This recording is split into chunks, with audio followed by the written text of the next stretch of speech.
Have you ever wondered how Jesus can be both God and the Son of God? Whether you view him as divine or not, this question has puzzled countless individuals throughout history. In this episode, we'll delve into this profound mystery, and by the end, you'll have a clearer understanding of Jesus' unique identity, so stay tuned.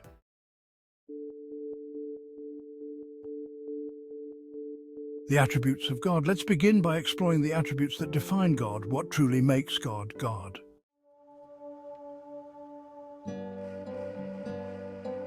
1. God is Spirit. First, God is Spirit. He is not visible, rather, he is the one and only Spirit, the Spirit of Christ, and the Holy Spirit. Ephesians chapter 4, verse 4 states, "There is one body and one Spirit, just as you were called to the one hope that belongs to your call." This verse confirms that the Spirit of Christ is not separate from the Spirit of God or the Holy Spirit. They are one. In John chapter 4, verse 24, we read, "God is Spirit, and those who worship him must worship in spirit and truth." And 2 Corinthians chapter 3, verse 17 adds, "Now the Lord is the Spirit, and where the Spirit of the Lord is, there is liberty."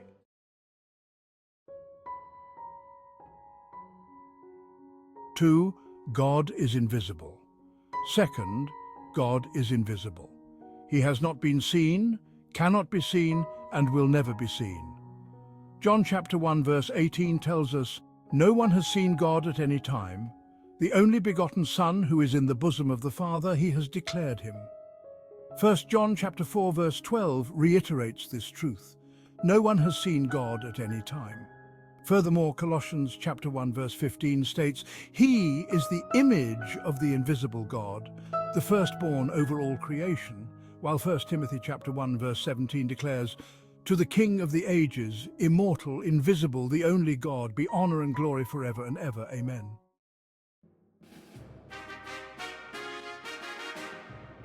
Third, God is omniscient. He knows everything, past, present, and future. This shows his infinite wisdom and ability to guide us through every situation. 1 John 3:20 states, "For if our heart condemns us, God is greater than our heart and knows all things."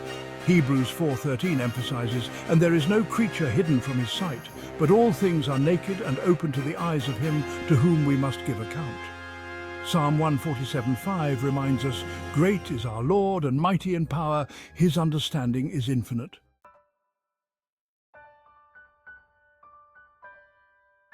Finally, God is eternal.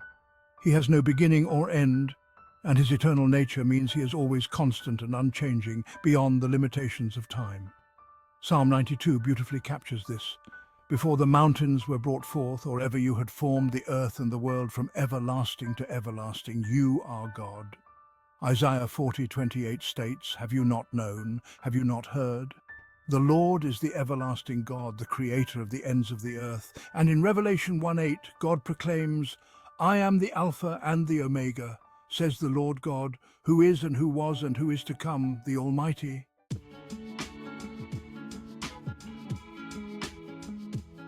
Now that we've examined the attributes of God, let's shift our focus to the characteristics that define humanity.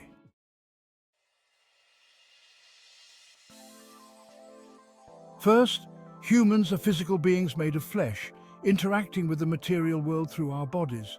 We are bound by physical limitations like hunger, fatigue, illness, and ultimately death.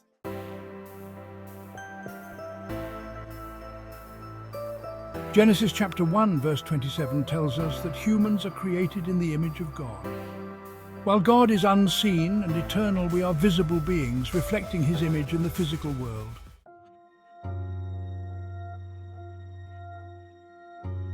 Humans also have limitations in knowledge and understanding, often unaware of many things. This underscores the significant distinction between the Creator and his creation.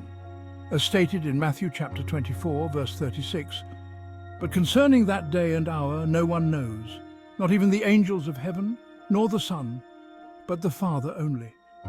This verse highlights that even the Son of God does not know everything, reinforcing our finite nature compared to God's infinite wisdom.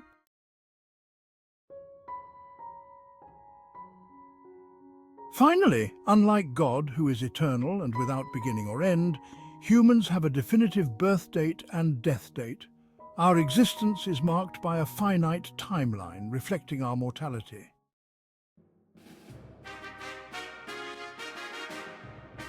Now that we've looked at the attributes of God and the characteristics of humanity, let's examine the identity of Jesus Christ.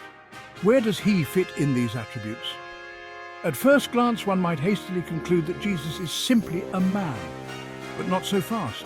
Let's delve into Philippians chapter 2, verses 5 through 7, which states, "Let this mind be in you, which was also in Christ Jesus, who, being in the form of God, did not consider it robbery to be equal with God, but made himself of no reputation, taking the form of a bondservant and coming in the likeness of men."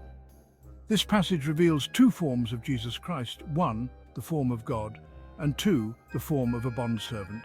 This second form being what he took on when he became like us. This also highlights that Jesus existed before coming in the likeness of men. John chapter 8 verses 57 to 58 provides further confirmation as Jesus says, "Most assuredly I say to you, before Abraham was, I am." John chapter 1 verse 1 and verse 14 tell us that he existed not just as the Son of God, but as the Word, which is God himself. "In the beginning was the Word, and the Word was with God, and the Word was God." And verse 14 adds, "And the Word became flesh and dwelt among us, and we beheld his glory, the glory as of the only begotten of the Father, full of grace and truth." These verses illustrate that Jesus Christ existed before his birth in Bethlehem, existing in the form of God. The form of God embodies the attributes we just discussed.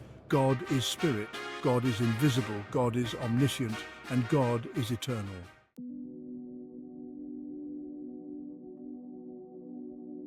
Yet, this very same Jesus, the Word who was God, humbled himself. As 1 Timothy chapter 3 verse 16 states, "And without controversy, great is the mystery of godliness. God was manifested in the flesh, justified in the Spirit, seen by angels, preached among the Gentiles, believed on in the world, received up in glory."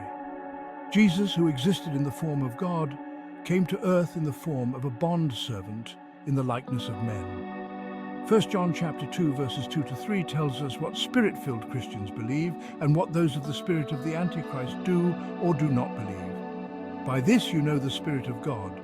Every spirit that confesses that Jesus Christ has come in the flesh is of God, and every spirit that does not confess that Jesus Christ has come in the flesh is not of God. And this is the spirit of the Antichrist, which you have heard was coming and is now already in the world." What does this mean?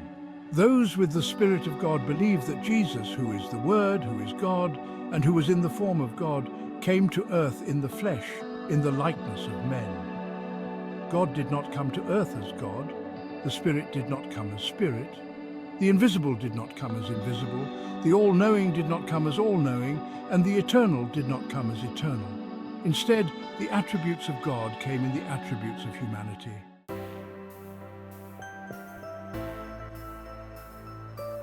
In light of all this, we conclude that God took the form of man so that he could be the Savior of the world, the sacrificial lamb. Thank you for joining me in this exploration of the incredible identity of Jesus Christ. If you found this discussion enlightening, don't forget to like, share, and subscribe for more insights. Until next time, God richly bless you.